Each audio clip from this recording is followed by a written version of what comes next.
Laser sights will make you a more accurate and confident shooter by providing visual feedback on sight alignment and trigger control.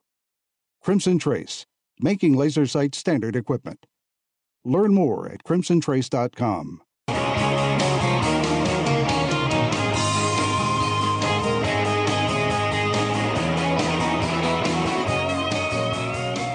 This is Tom Gresham's Gun Talk, now available on iTunes and other podcast clients, and on the free Gun Dealio smartphone app for iPhone and Android. Feel free to call Tom now at 1-TOM-TALK-GUN or 866-825-5486, or email tom@guntalk.com. Now, once again, here's Tom. All right, welcome back to Gun Talk. Tom Gresham here. It's 866-TALK-GUN. Get you in here, or just dial Tom Talk Gun. Very simple. When we want to talk about what's going on in the world of selling and buying guns, there's our go-to guy all the time is Johnny Durian. I just got to tell you right up front, I've been doing business with these guys for years and years. Family-owned business, good folks. I just, if there's ever a company that you can do business with and never have to worry about it, it's Duras Guns in San Antonio, Texas, and online, of course. Hey, Johnny, how you been doing? I'm doing real well, Tom. Just trying to get through this heat of this summer of South Texas, and hope the fall is going to get here. And this is about the time of year when we're thinking, well, we're almost done with summer, but the only problem is where you live and where I live, summer goes to about mid-October.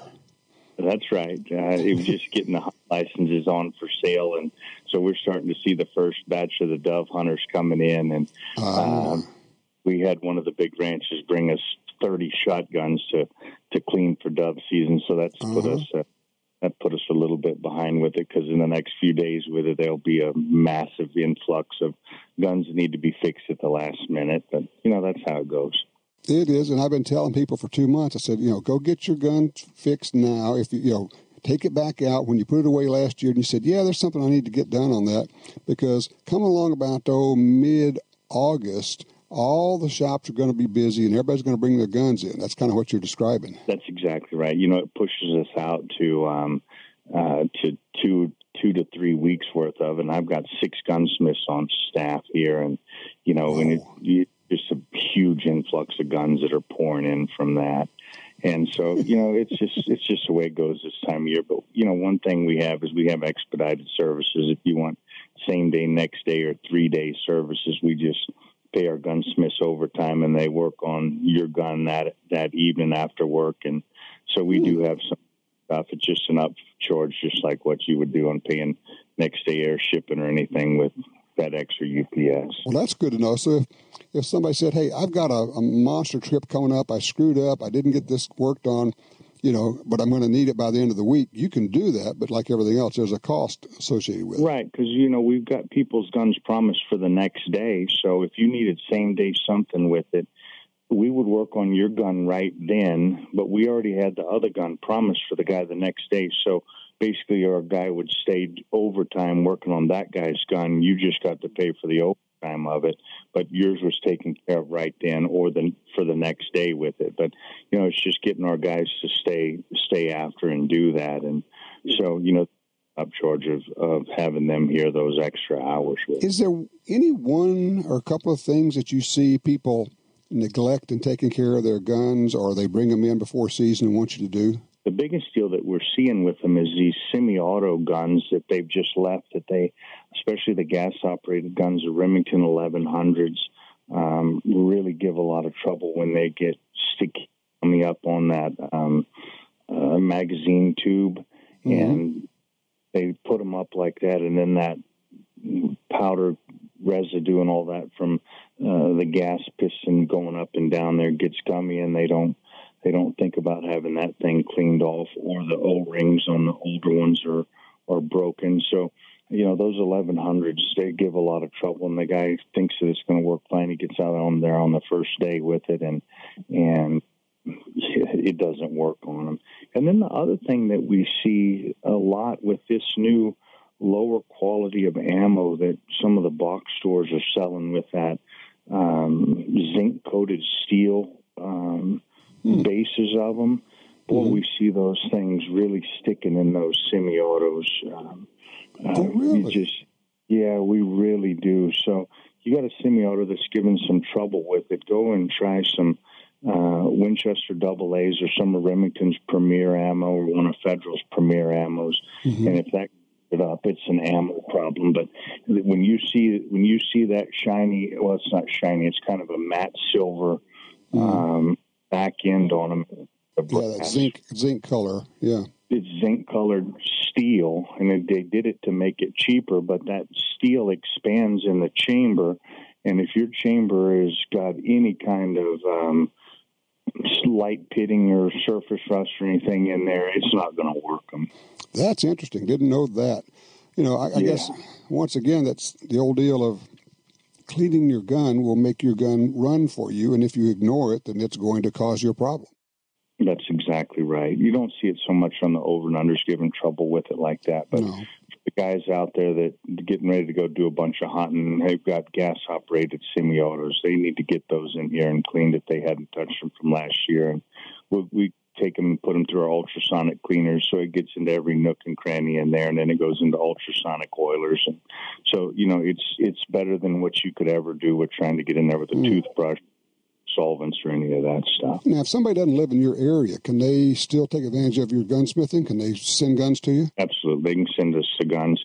We actually can do a service also with it. That's we'll send the box and the shipping label with it, and they pack their gun up, they can send it to us, and then we can send it right back. One of the nice things about Guns In on Repair is it's not regulated like buying a gun around the country. I can actually send a repair gun back to their office or even to their home. That's right, because it's not changing ownership, so it does not have to go back to an FFL.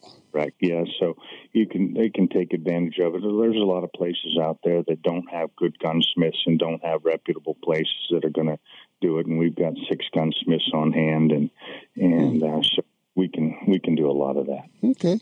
DurasGuns.com to check that out. Johnny, what's going on in terms of investment grade guns? You and I have talked over the years, and I've always asked you, are NFA items, investment, and the answer has always been kind of, but you always couch it in terms of, but you got to know what you're doing. Oh yeah, for sure. So what used to happen in it, Tom? We used to go to these big gun shows, the Vegas show, the Denver show, and the Tulsa show. And what's happened is the big auction companies have done such a great job, and good for them with it, because it actually kind of makes our life easier with it. You take Rock Island and James Shulia, who just did a merger with Morphe's, and then Cowan Auctions and some of the other ones out there. They've done a really good job in finding and handling the big estates where the super guns are. And where we had, you got to pay a buyer's premium on it, but that buyer's premium actually is less than flying me and another guy all over the country to look at the gun shows with it, trying to find something in there. Those gun shows have just really gotten tough to find any guns that you could do something with in there. It looks like the same old stuff that's been in those shows for 10 years with it. The tags look 10 years old on them. And so what we're doing is going to the big auction houses and looking at the guns there. But one of the big things that people have to watch out on is I go through the auction booklets, and the companies do a very good job of explaining to the best that they can of what the guns are. But you really have to be there to look at those guns to make sure that it's right, because you can miss something in these long descriptions of it where it says that it was professionally refinished or a professional repair on stock, and you get there and it didn't look all that professional, and you go through and see what's the deal on the guns. So you got to have somebody do that. And then what we do is if there's a request from somebody, we go there and we try to find them what there is on it, and then we just charge them a finder's fee on it, basically just a deal that guarantees that the gun is going to be correct on it. Get our eyes looking on it, because at the last one I was at, there's probably half of those guns that were bought that people buying them over the phone or over the internet out of those catalogs, and I saw those guns, and when they got those guns home, they're going to be severely disappointed in them. Oh.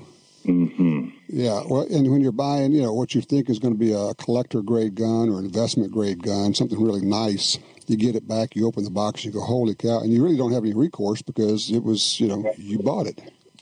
Well, that's right, because all the auction companies do is guarantee the top line. So it'll say, I just looked at one in this catalog that I'm going to Rock Island with, and then they're straight up on it. I mean, there's nothing that they're saying is right, but it says Winchester Super Grade 7x57.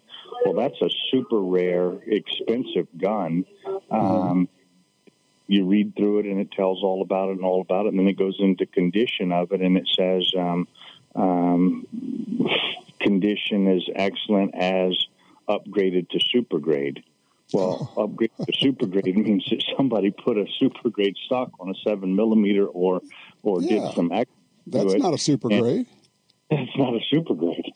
Yeah, wow. That's not a super grade. And, so the guy that's going through those auctions are so fast as they go, they get ahead of it, and the guy looks at it and goes, oh, here's a super grade that is too cheap. And he doesn't have time to look through the rest of that deal. And all of a sudden, here's a super grade that looks like it's going to sell for too cheap for $3,000 or $4,000 instead of $7,000 or $8,000. And he all of a sudden he buys that and he gets it home, and it's not what he thought it was.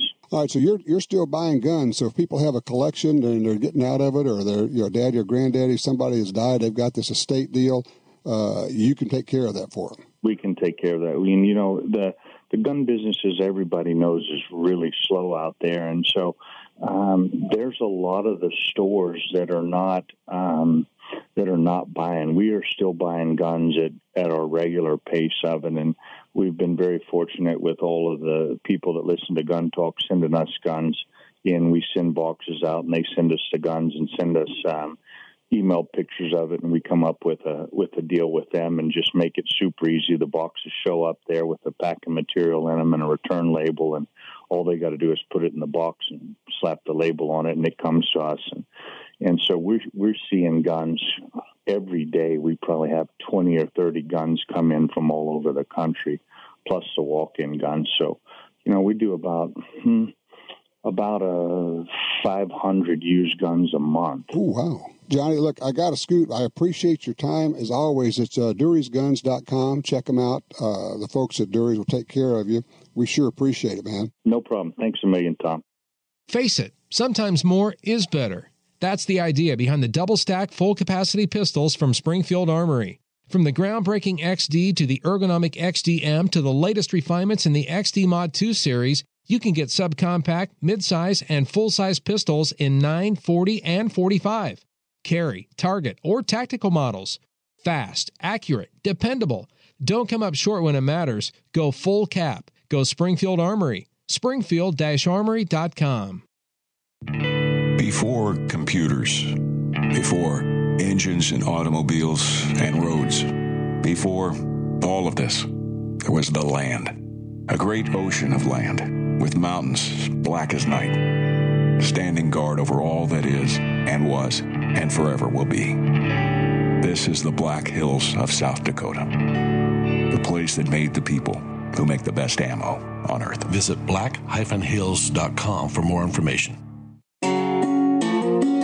For 36 years, the U.S. Sportsmen's Alliance has been fighting to protect hunting, fishing, and trapping for sportsmen from coast to coast. Today, we are under constant attack from extremist animal rights groups who want to end your ability to hunt in the U.S. Join us to protect our sporting heritage and our way of life outdoors. To join or for more information on how you can help, go to ussportsman.org. That's ussportsman.org. Tired of searching the web for the best deals on guns, ammunition, and gear? Download the free Gun Dealio app today for deals and discounts right at your fingertips. Handguns, rifles, shotguns, ammo, optics, lasers, gun safes, targets, gun cleaners, grips, slings, and much, much more. Save money on products you want from the companies you love. New deals, discounts, and rebates added daily. Gun Dealio, available for free in the App Store and Google Play. When the U.S. military's elite units and law enforcement agencies across the globe demanded innovation and reliability, they didn't settle. They chose Sig Sauer. When world champion professional shooters demanded precision accuracy, they didn't settle. They chose Sig Sauer. So it's no surprise more and more civilian gun owners are refusing to settle for anything less. They're choosing Sig Sauer firearms, ammunition, electro-optics, suppressors, air guns, and training. Sig Sauer. Never settle.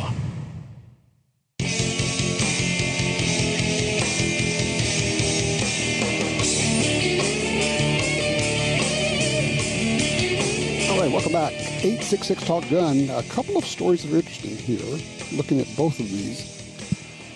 Let's see. In Texas, an appeals court has tossed out a challenge by 3 University of Texas professors challenging campus carry. The article starts out, a federal appeals court has rejected 3 University of Texas professors' claims that the state's campus carry law and its implementation by the university violate their constitutional rights.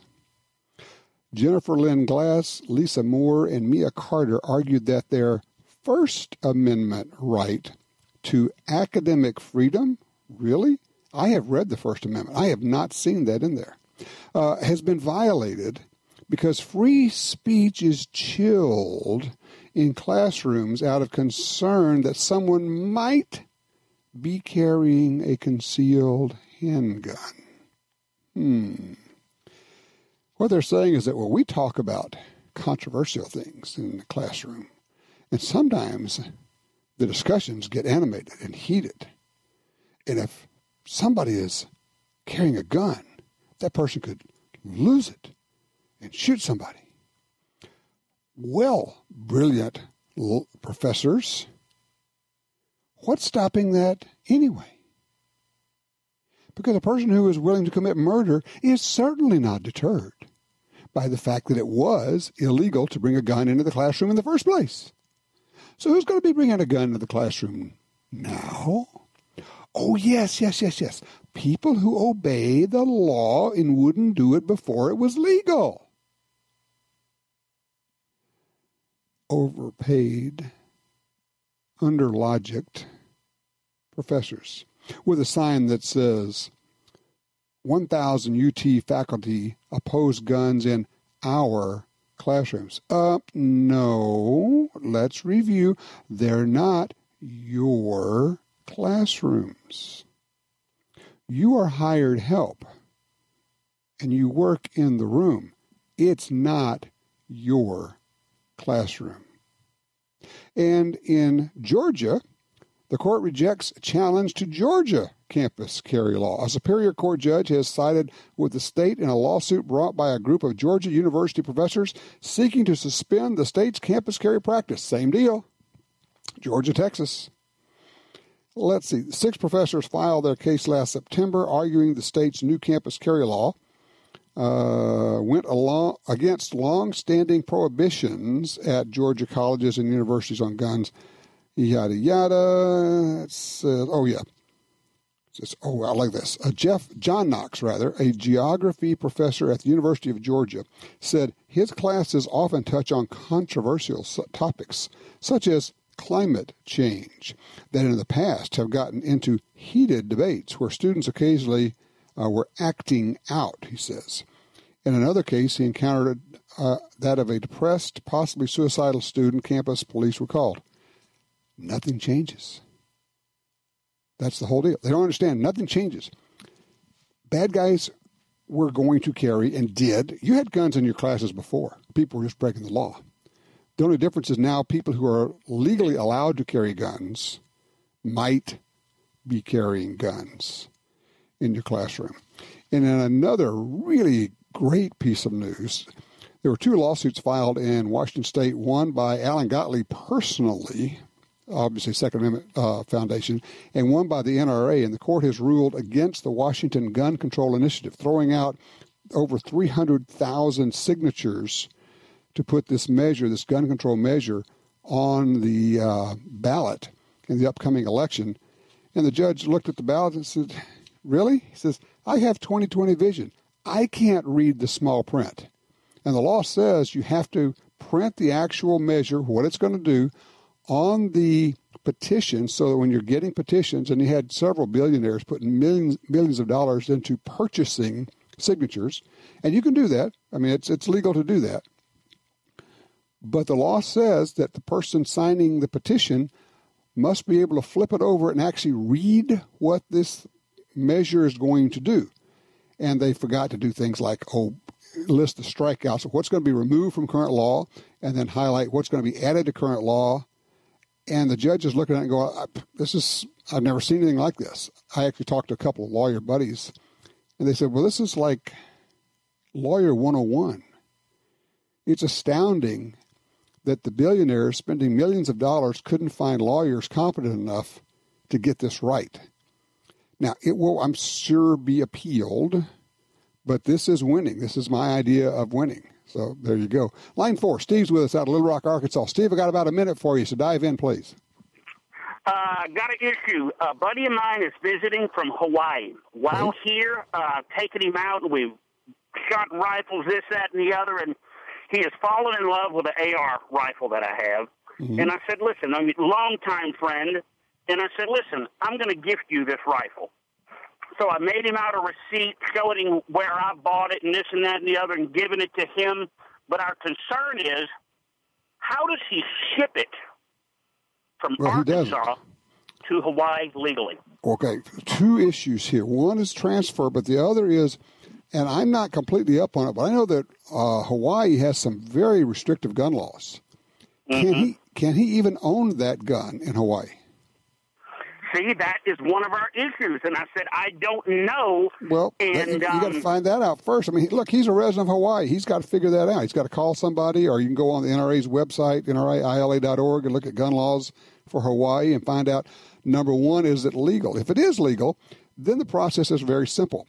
You take it to a local gun store there, and you have it shipped to a gun store in Hawaii, and then when he picks it up there, he goes through the background check, and now he owns the gun. But this is assuming that that gun is legal in Hawaii. And, check for magazine capacity limits while you're at it. So you should be able to look that up on the Internet. It shouldn't take you more than 2 minutes to figure it out. I just, it hit me. I didn't have time to look it up for you ahead of time, but that's a simple one. As they say, the search engine is your friend. Whatever your question is, type it in the search engine window, and it will get it for you, okay? All right, what happens when on the Internet they shut down your gun-selling Internet site? We'll talk about that.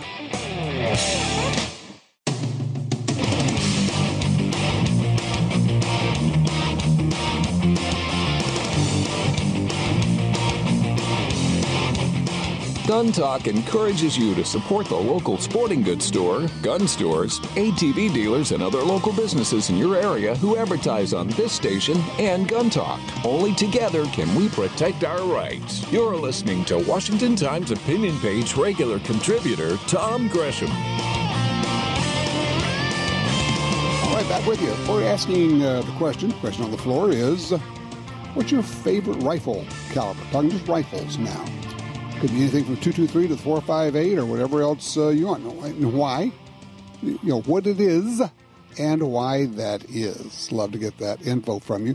866-TALK-GUN or just dial me at Tom Talk Gun.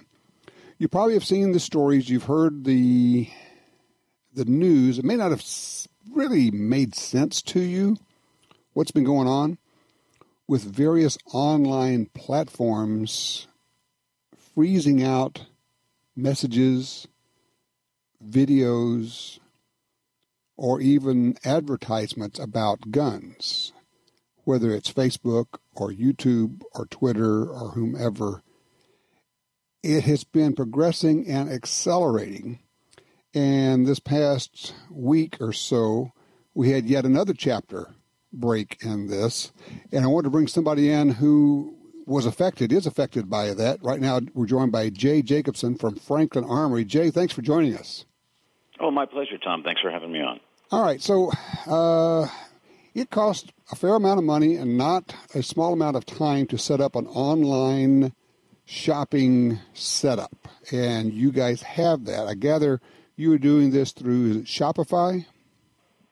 Yeah, we started back in 2013 when we got a hold of them. We made sure that they didn't have any anti-gun policies because we had already seen that with several banks and insurance companies. And so they assured us that they did not have any anti-firearm policies.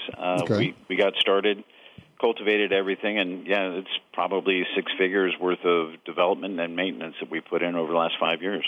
Okay, so basically what we're doing is online shopping, and we should explain Franklin Armory. You guys sell guns, you also sell triggers and parts and accessories and all sorts of stuff. I mean, for those who are going, oh, you're selling guns? Yeah, okay. Yeah, if you buy a gun, it still has to go through an FFL. Let's get over that, okay? I mean, nobody's buying one that gets mailed to you. So we can kind of put that aside.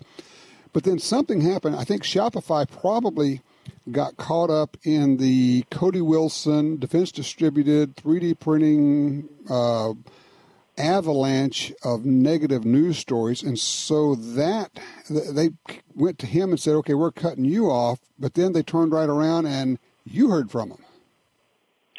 Yeah, so evidently the CEO, Toby Luke is his name, he decided he didn't want to have anything on his system that was going to cause harm. And, you know, it's ironic. He supports companies that sell marijuana online in Canada, which, you know, there's benefits perhaps with CBD oil, but obviously THC is not something that is healthy. And they had the opportunity to not promote that. They're promoting that, and they're saying guns are bad when we all know that at least 6 times more often they're used for good than bad in protecting lives and saving folks. Yes, exactly. So what happened? How did they notify you? What did they say?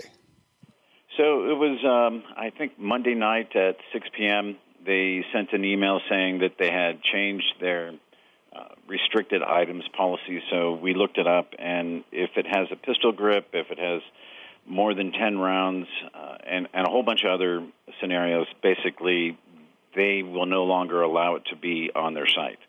And so basically that from that point on is like, okay, we need a replacement right away. So how much time do they give you to make this transition? So you run business, you can't just turn on a dime. Well, you know, I think they realized that they were going to be in a pinch because just last month we signed a 1-year contract with them, and we prepaid for it. It was all squared away. So I think their lawyers got smart and realized that they needed to provide a fair amount of time so that the companies can all find new homes for their websites and not just dump them out. So they decided to let it go out till December 31st, which is, you know, at least somewhat reasonable out of this whole thing. But still, when you got a prepaid contract, you expect them to honor it. Yeah, so normally you would say, well, we'll do that when this contract is up, then we will look for somebody else. But they're basically saying, you signed the contract, and we agreed to it, and we assured you that there wouldn't be a problem, and now we've changed our minds, but guess what? It sucks to be you.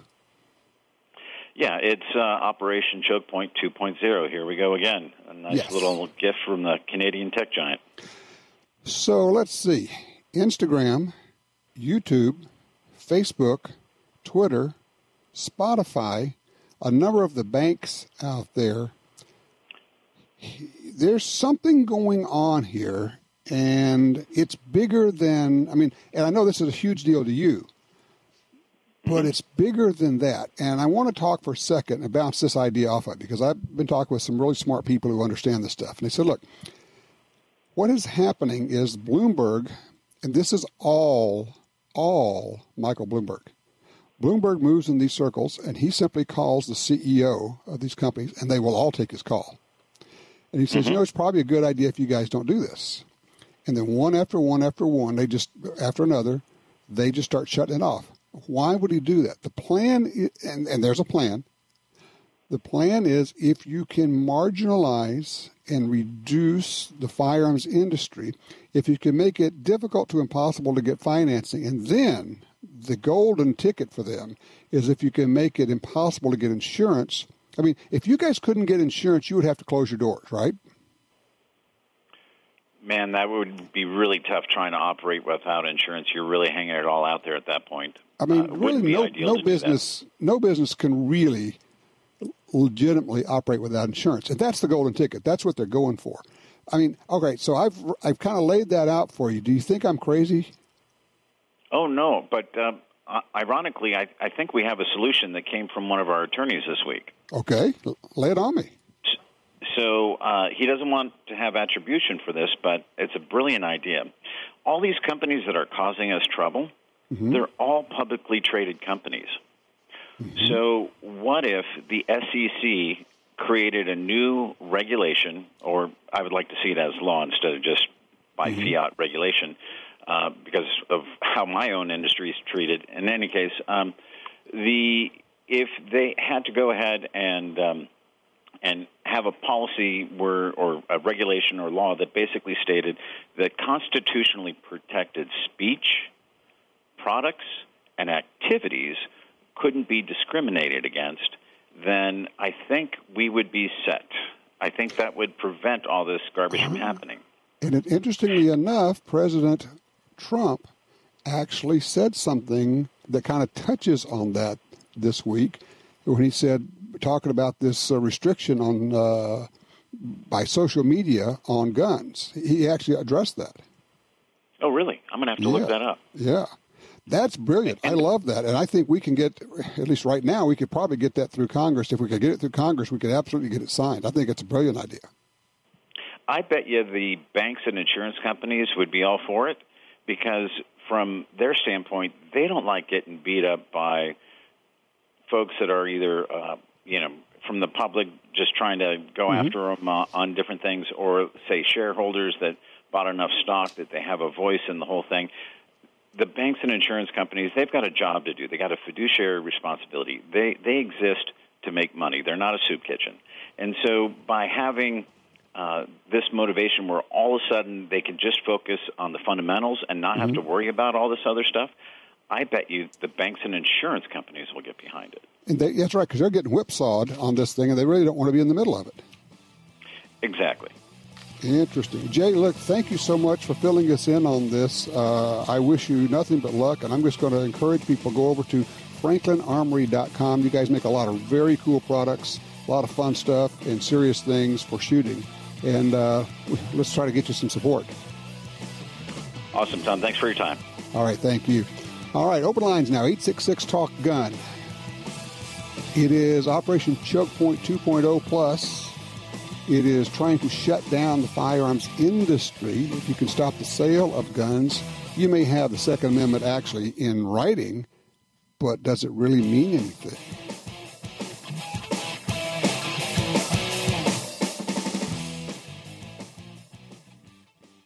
Founded with the singular purpose of building fine sporting firearms, Kimber creates a handgun for every person and a rifle for every adventure. While embracing modern manufacturing techniques, every Kimber depends on practiced hands for assembly, fit, and finish. There's no compromise in features, materials, or performance. Synonymous with quality, precision, and excellence, and made in America. Kimber is what all guns should be. Visit KimberAmerica.com. That's KimberAmerica.com. If you carry a gun, you need training. Your concealed carry class was definitely not training. But time, money, and obligations keep you from spending days at a shooting school. The trusted folks at Gun Talk can help. Concealed Carry 1, our DVD featuring the VADA Group, covers what gun, what holster, how to carry, where to wear your gun, and much more. Visit shopguntalk.com. That's shopguntalk.com. Look, this really is life and death. Learn how to stay aware, how to get away, and how to fight if you must. At shopguntalk.com, you can get the 2 DVD set, including Fighting with the 1911 with Tiger McKee. No matter what gun you carry, this vital training info can save your life. Learn the draw, the stance, reloading, vital gear from Gun Talk. That's shopguntalk.com. Shopguntalk.com. When you want the highest quality ammunition, look to HSM. Since 1968, hunters and shooters have counted on HSM cartridges, including world-renowned Trophy Gold, featuring Berger VLD bullets, Pro Pistol Hunter, Cowboy Action, and the new Game King, featuring field-proven Sierra bullets. HSM's new revolutionary low-recoil rifle loads hit game hard, but kick much less. Low-recoil loads use standard weight-for-caliber Sierra hunting bullets in 7 popular calibers. HSM, at your local shooting sports retailer.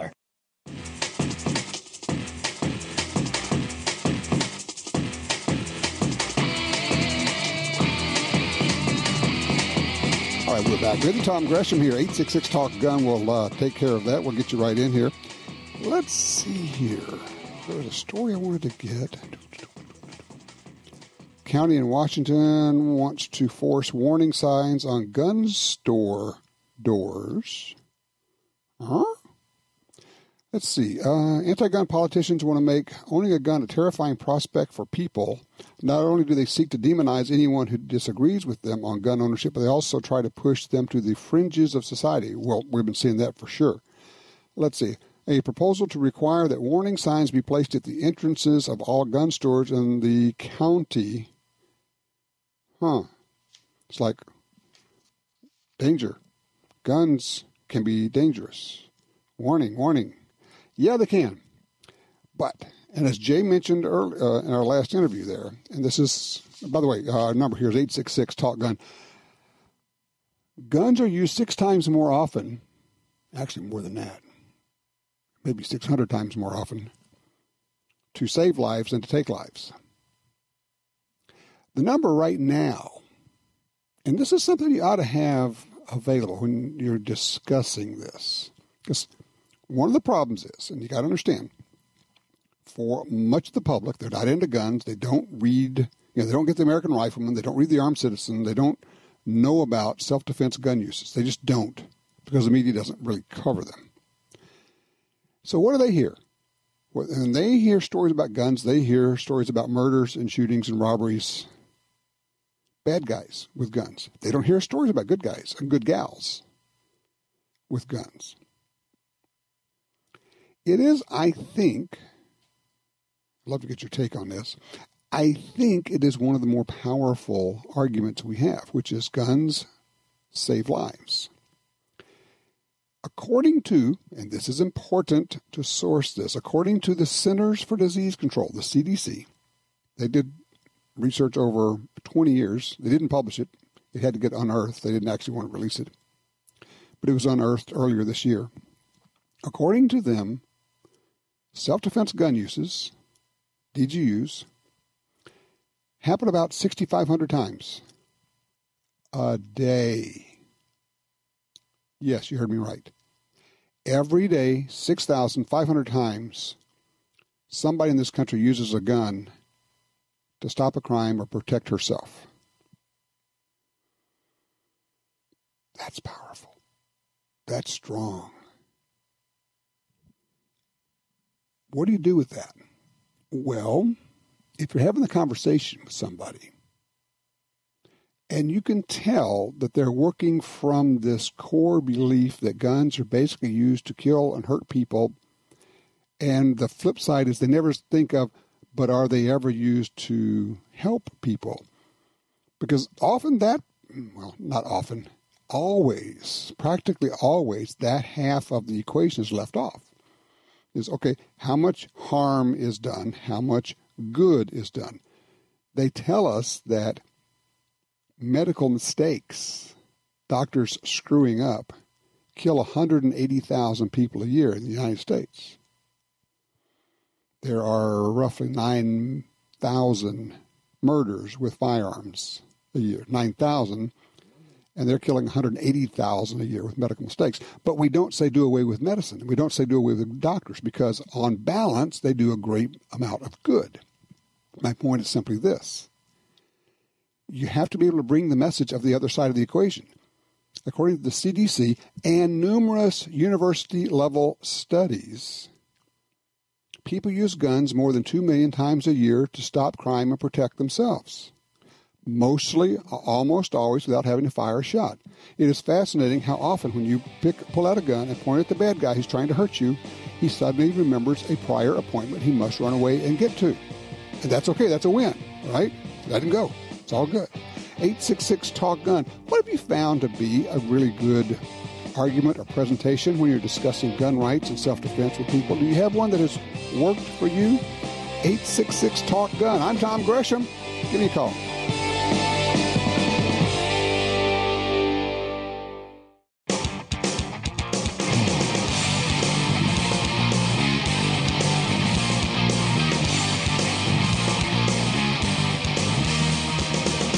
Just talking about defensive gun uses. This story comes out of Raleigh, North Carolina. A teenage girl drew upon gun training from her late father to fatally shoot an abusive boyfriend who was strangling her mother earlier this month. Charges will not be brought against her. 15-year-old girl used a Colt single-action .45 caliber revolver, shot this guy twice as he was trying to choke and I think cut her mother. She was taught to use a gun by her late father. There's a defensive gun use. That qualifies. Line 4, Chris is with us out of Anchorage, Alaska. Hey, Chris, what did you buy? I walked into a grocery store yesterday, and I bought a raffle ticket from the Russian Jack Rotary Club. Okay. They are back in business selling raffle tickets for firearms. For firearms? What is it one gun, or is it like a number of different ones? It's a package. They have a Model 70 and 300 short mag and a Kimber 1911 Pro Carry. You probably, if you win, you probably aren't going to want both of those, so I would take one of them off your hands. Yeah, I think I've got a little bit of room left in the safe. Well, that is very cool. Okay, so this is the Russian Jack Rotary Club in the Anchorage area. And by the way, there are a lot of different Rotary clubs in Anchorage, as I remember, different ones. But they were selling them at the grocery store. Is that what you said? That's correct. So I remember some news earlier in the year that the Rotary International was banning these raffles. And I said something to the gentleman selling the tickets. He said, we appealed and we won. Ooh, excellent. Excellent. Well, let's see. Selling tickets to get a legal product that when you get it, you have to go through all the federal and state and local laws. It's like I keep saying, what's the problem? Well, Chris, I wish you good luck with it. I hope it works out for you.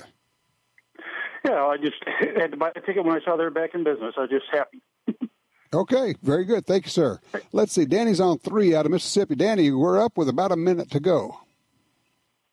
Yes, sir. I was wondering, has there ever been any studies on all of these mass shootings on how many legal guns were used in these shootings, not the illegal type? What's an illegal type of gun? The ones that aren't registered or bought at a store or anywhere else? Well, that's the problem. There's really no such thing as an illegal gun. There's no requirement for guns to be registered, so we'll take that off the table. And you can buy guns from stores or from other people.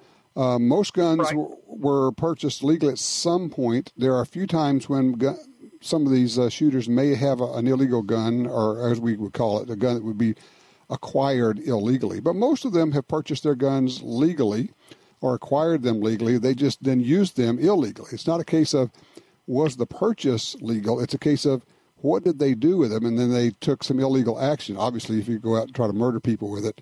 So I would offer this, and we keep going back to how do we prevent it? I kind of let other people worry about that because I don't actually know, other than if we could stop publicizing them, for God's sake, quit putting their names up and making them famous after they're dead.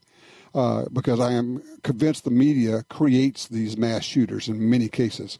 But other than that, I think what you do is you stop them. Rather than preventing them, you stop them. The best way to stop them is to center punch them with a high-velocity bullet or 3. And you make sure that wherever people are, they have the ability to do that. And if we can stop them, we lower the body count, we save lives, stop them, not prevent, stop. And we'll let other people worry about that. But it's not a case of how do they get their guns or were the guns legal or anything else. Because, frankly, anybody that wants to get a gun illegally can do it. We know that. How do they get them? They steal them. They steal them from police. They steal them from the military. They steal them from people. They steal them. I mean, it's basically how they get a lot of guns. And sometimes they get them legally, and then they are murderers. And then it's up to us, you, me, everybody, to be able to stop them wherever we go. Carry always, train like crazy, take this stuff seriously. It's only your life and the life of your loved ones. Why put any importance on that? 866-TALK-GUN. Be right back.